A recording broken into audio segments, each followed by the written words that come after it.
BRS అధినేత కేసీఆర్కు SIT మరో నోటీస్ ఇవ్వనుంది. లీగల్ ఒపీనియన్ తర్వాత సిట్ మరో నోటీస్ ఇవ్వనున్నట్లుగా తెలుస్తుంది. ఫోన్ ట్యాపింగ్ కేసులో ఇవాళ విచారణకు హాజరు కాలేనని కేసీఆర్ లేఖ రాయడంతో ఈరోజు విచారణకు సిట్ మినహాయింపు ఇచ్చింది. ఇవాళ మరో నోటీస్ ఇవ్వనుంది. అయితే ఎలాంటి నోటీసులైనా ఫామ్ హౌస్కే ఇవ్వాలని కేసీఆర్ చెప్పడంతో నోటీస్ ఎక్కడ ఇస్తారనే అంశంపైన ఉత్కంఠ నెలకొంది.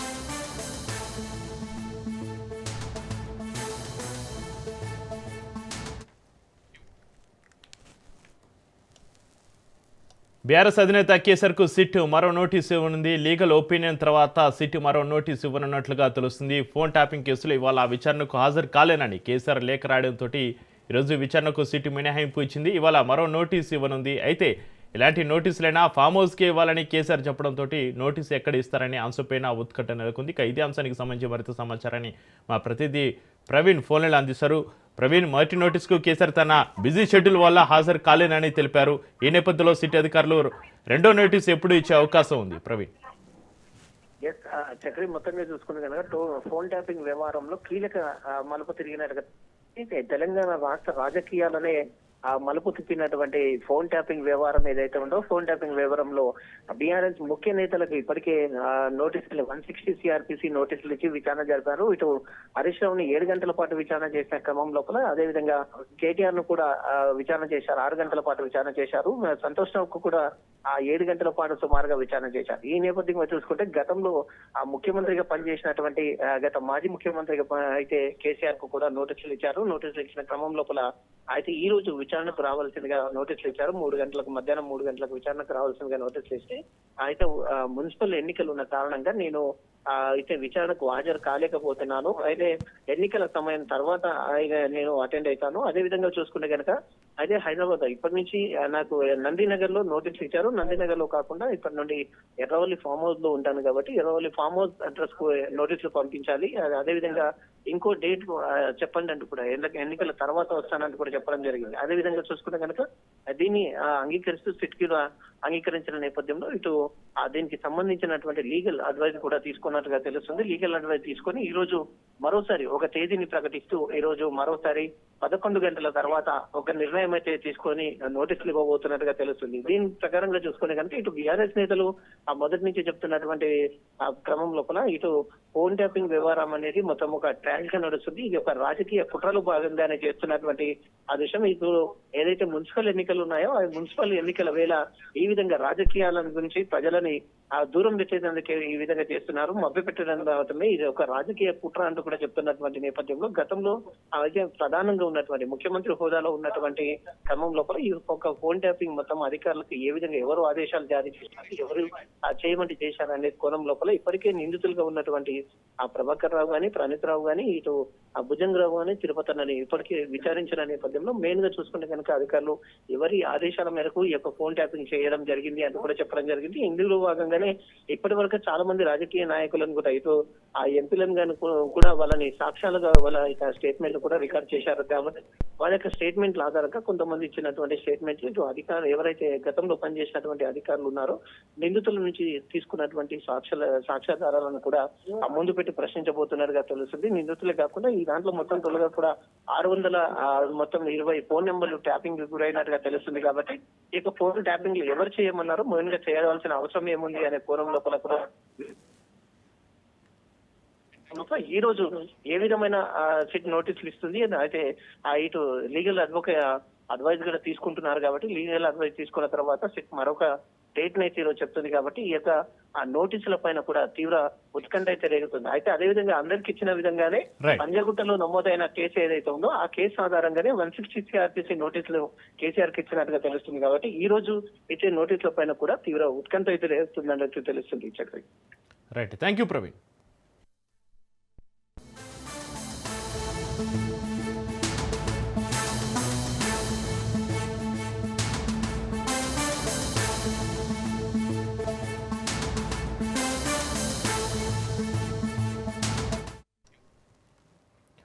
బ్రేకింగ్ న్యూస్ చూస్తున్నాం. నేడు దానం నాగేందర్ అనర్హత పిటిషన్ పైన విచారణ జరగనుంది. పార్టీ ఫిర్యాదులకు పాల్పడ్డారన్న పిటిషన్ను కొట్టివేయాలని ఇప్పటికే స్పీకర్ను దానం నాగేందర్ కోరారు.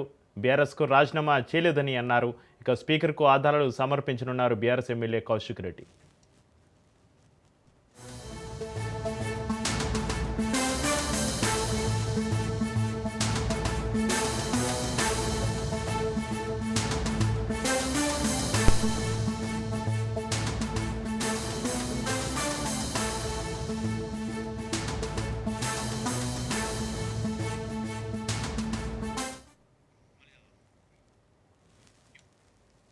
నేడు దానం నాగేందర్ అనర్హత పిటిషన్ పైన విచారణ జరగనుంది. పార్టీ ఫిర్యాదులకు పాల్పడ్డారన్న పిటిషన్ను కొట్టివేయాలని ఇప్పటికే స్పీకర్ను కోరారు దానం. బీఆర్ఎస్కు రాజీనామా చేయలేదన్నారు దానం నాగేందర్. స్పీకర్కు ఆధారాలు సమర్పించనున్నారు ఈరోజు BRS MLA Kaushik Reddy.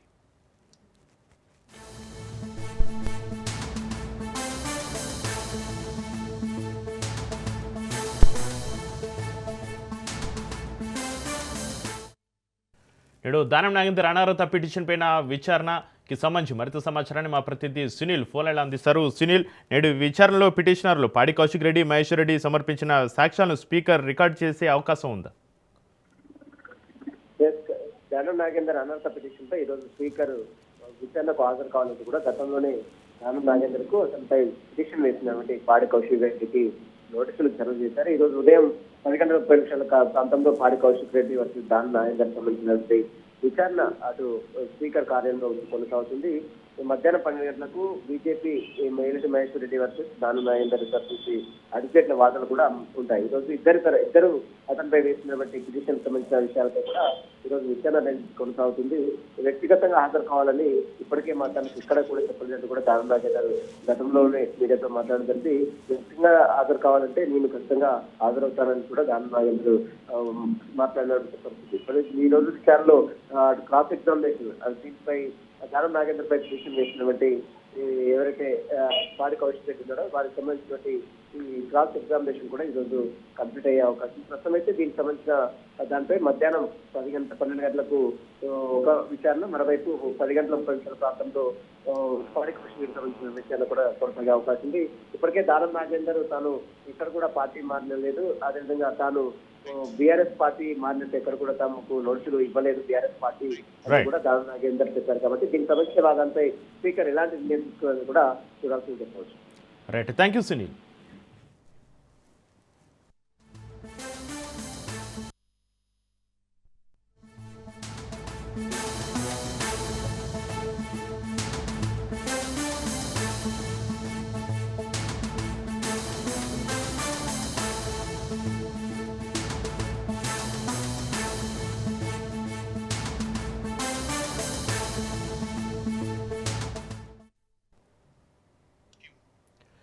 ఇవాళతో Telangana municipal ఎన్నికల నామినేషన్లు ముగినున్నాయి. సాయంత్రం 5 గంటలకు నామినేషన్ల పర్వం ముగినుంది. రెండో రోజు రాష్ట్ర వ్యాప్తంగా 8,326 నామినేషన్లు దాఖలయ్యాయి. కాంగ్రెస్ నుంచి 3,379, బీఆర్ఎస్ నుంచి 2,506, బీజేపీ నుంచి 1,709 నామినేషన్లు దాఖలయ్యాయి. ఇవాళ చివరి రోజు కావడంతో భారీగా నామినేషన్లు దాఖలయ్యే అవకాశం ఉంది.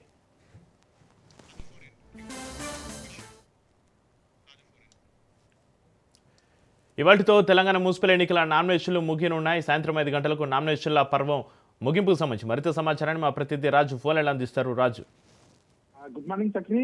రాష్ట్రంలో జరుగుతున్నటువంటి మున్సిపాలిటీ ఎన్నికలకు సంబంధించి నామినేషన్ల దాఖలకు ఈ రోజు చివరి తేదీ ఉంది. ఈ రోజు సాయంత్రం 5 గంటల వరకు కూడా నామినేషన్ల దాఖలకు అధికారులు సమయం ఇవ్వడం జరిగింది.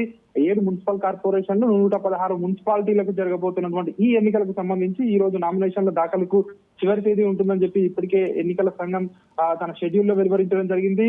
2 రోజులుగా కూడా చూసుకున్నట్లయితే మనము రెండో రోజు నిన్న 7,980 మంది అభ్యర్థుల నుంచి 8,326 నామినేషన్లు దాఖలు కావడం జరిగింది.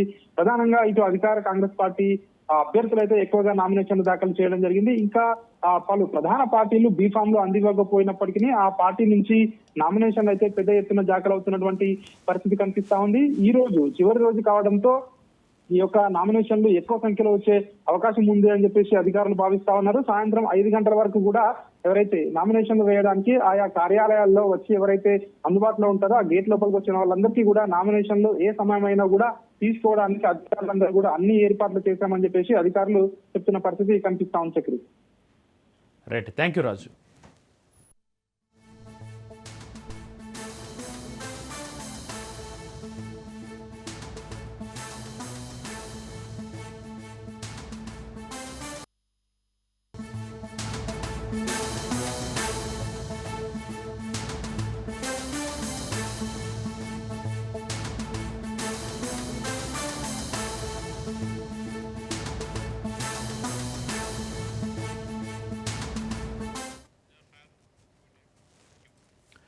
ఇవాళ గుంటూరు కుప్పంలో సీఎం చంద్రబాబు నాయుడు పర్యటించనున్నారు. గుంటూరు ప్రభుత్వ ఆసుపత్రిలో మాతా శిశు ఆరోగ్య కేంద్రాన్ని ప్రారంభించనున్నారు. కుప్పంలో 3 రోజుల పాటు చంద్రబాబు పర్యటించనున్నారు. పలు అభివృద్ధి పనులకు శంకుస్థాపనలు చేయనున్నారు.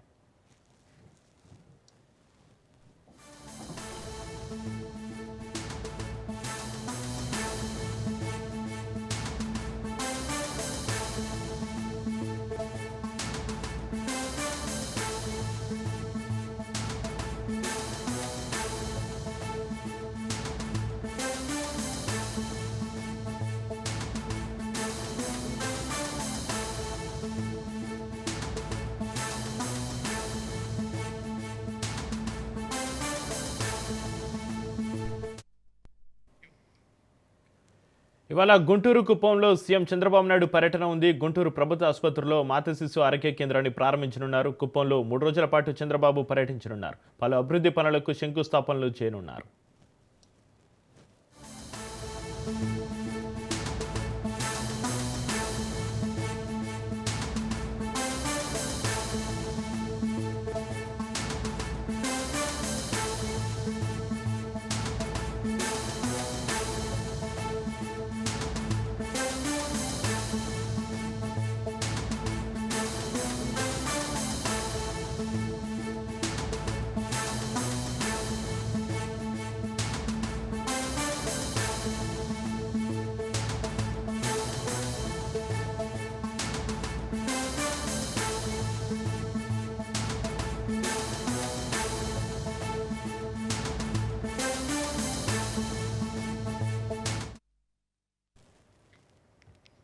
ఇవాళ గుంటూరు కుప్పంలో సీఎం చంద్రబాబు నాయుడు పర్యటనకు సంబంధించి మరింత సమాచారాన్ని మా ప్రతినిధి సంతోష్ ఫోన్లలో అందిస్తారు. Santosh. Good morning Chakri.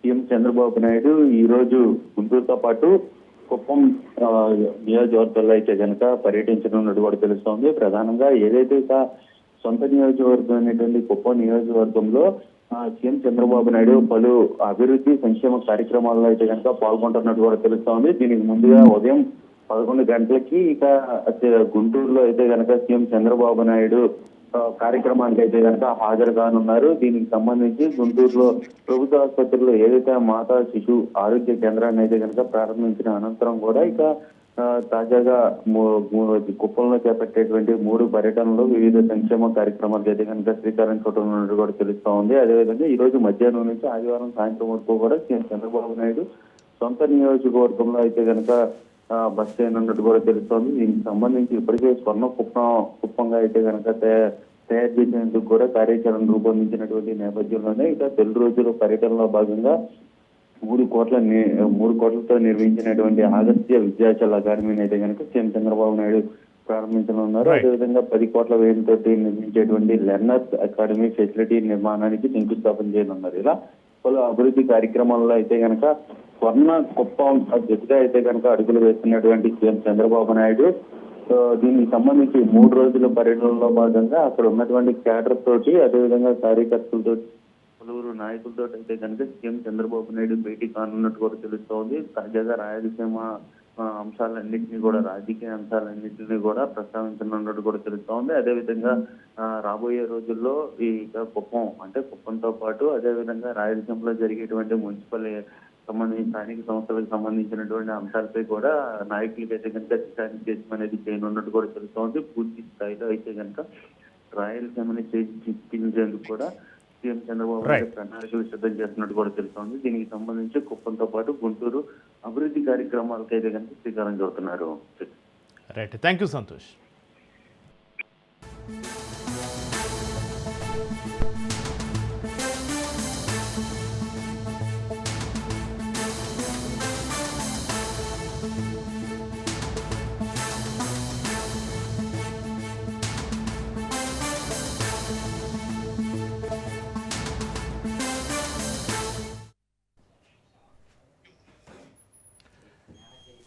Breaking news చూస్తున్నాం. కడప జిల్లాలో నీటిపారుదల శాఖలో భారీ అక్రమాలు వెలుగు చూశాయి. బిల్లులో బద్వేలు ఇన్ఛార్జ్ డి వేణుగోపాల్ రెడ్డి చేతివాటం ప్రదర్శించారు. 2014 నుంచి పెండింగ్లో ఉన్న బిల్లులకు కూటమి ప్రభుత్వంలో చెల్లింపులు జరుగుతున్నాయి. కోర్టు ద్వారా కొన్ని ఫోర్జరీలతోటి మరికొన్ని బిల్లులకు నిధులు రిలీజ్ అయ్యాయి. అయితే దందాలో 2 అధికారిక పాత్రలను వేణుగోపాల్ రెడ్డి పోషిస్తున్నారు. బద్వేలు నీటిపారుదల శాఖ ఏఈగా ఉంటూ ఇన్ఛార్జ్ డిఈగా అదనపు బాధ్యతలో ఉన్నారు. బిల్లుల శాంక్షన్, నిధుల విడుదలలో వేణుగోపాల్ రెడ్డిది కీలక పాత్ర ఉన్నట్లుగా సమాచారం. ఇన్ఛార్జ్ డిఈ అవినీతి భాగంతో పైన ఉన్నతాధికారులు నోరు మీద పడలేదు. గతంలో ఇదే వేణుగోపాల్ రెడ్డి పైన ఆరోపణల నేపథ్యంలో రాజ్ న్యూస్ కంటపడ్డాయి.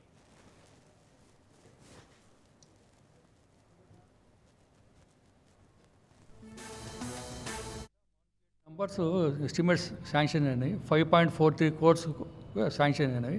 RRR కింద 187 నంబర్స్ ఎస్టిమేట్స్ పంపించాం గవర్నమెంట్కి. ఇంకా శాంక్షన్ ఏం రాలేదు. ఇంకా ఈ పూర్వోదయ కింద కూడా 105 నంబర్స్ మనం పంపించాం గవర్నమెంట్కి.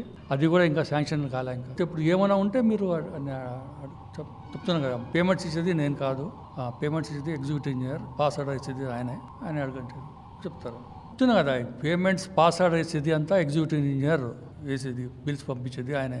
శాంక్షన్ ఏది నేను చెప్తున్నా కదా, పాస్ ఆర్డర్ వేసేది అంతా ఎగ్జిక్యూటివ్ ఇంజనీర్ అండి. పాస్ ఆర్డర్ వేసేది ఎగ్జిక్యూటివ్ ఇంజనీర్, బిల్స్ పంపించేది ఆయనే, పిఓ పంపించేది.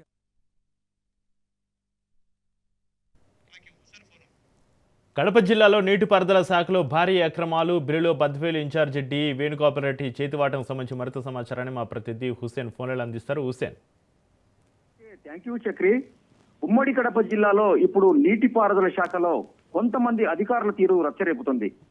ఈ శాఖకు సంబంధించినటువంటి కొందరు అధికారులు కాంట్రాక్టర్లతో కుమ్మక్కై భారీగా చేతివాటాన్ని ప్రదర్శిస్తున్నట్టు కూడా పెద్ద ఎత్తున ఆరోపణలు, ప్రకంపనలు సృష్టిస్తున్నాయి. కూటమి ప్రభుత్వం అధికారంలోకి వచ్చాక ఈ రకమైన వ్యవహారానికి ఆ శాఖలోని కొంతమంది అధికారులు అవినీతి ప్రవాహానికి తెరలేపినట్టుగా సమాచారం అందుతుంది. ఉమ్మడి కడప జిల్లాలోని బద్వేలు కేంద్రంగా సాగుతున్న ఈ దందా మైదుకూరు, ప్రొద్దుటూరు, జమ్మలమడుగు, రాయచోటి, రాజంపేట నియోజకవర్గాలకు పాకిందని తెలుస్తోంది. ఇందుకు కర్త, కర్మ, క్రియ మొత్తం బద్వేలు నీటిపారుదల శాఖ ఏఈ కమ్ ఇన్ఛార్జ్ డిఈ అయినటువంటి వేణుగోపాల్ రెడ్డి నేతృత్వంలోనే నడుస్తున్నట్టు సమాచారం. అయితే ఇదే ఇన్ఛార్జ్ డిఈ వ్యవహారంపై 2 వారాల క్రితం రాజ్ న్యూస్ వార్తా కథనాన్ని ప్రసారం చేసింది. ఈ అధికారిపై ఇలాంటి ఆరోపణలు పెద్ద ఎత్తున వెల్లువెత్తడంతో బయటి ప్రపంచానికి తెలియకుండా వ్యవహారం మొత్తంగా రూపుమాపేందుకు కేవలం అతన్ని నామమాత్రంగా మెమో ఇచ్చి చేతులు దులుపుకున్నట్టుగా కూడా ఆ శాఖ తెలుస్తుంది. అంతేకాకుండా ఇదే వ్యవహారంలో ఉంటున్నటువంటి అవినీతి అక్రమాల్లో ఒకరిద్దరు ఉన్నతాధికారుల పాత్ర కూడా స్వయంగా ఉన్నట్లు కూడా ఆ శాఖకు చెందిన అధికారులే కొందరు బాహాటంగా చెప్పుకుంటున్నారు. రైట్. నీరు చెట్టు పథకం కింద గడిచిన వైకాపా ప్రభుత్వం కంటే ముందు అధికారంలో ఉన్న తెలుగుదేశం ప్రభుత్వం ఇప్పట్లో ప్రతిష్టాత్మకంగా చేపట్టింది. అయితే కోట్ల రూపాయల బిల్లులు అప్పట్లో కాంట్రాక్టర్లకు రాకుండా ఆగిపోవడం కూడా జరిగిపోయింది. ఆ తర్వాత టీడీపీ అధికారం దిగిపోవడము, వైకాపా పరిపాలనకు రావడంతో బిల్లులు అందకుండా పోయాయి. ఇప్పుడు ఆ బిల్లుల పర్యవసానమే ఇప్పుడు కాంట్రాక్టర్లకు, అధికారులకు వరంగా మారిందని చెప్పుకోవచ్చు. Chakri. Right, thank you Hussain.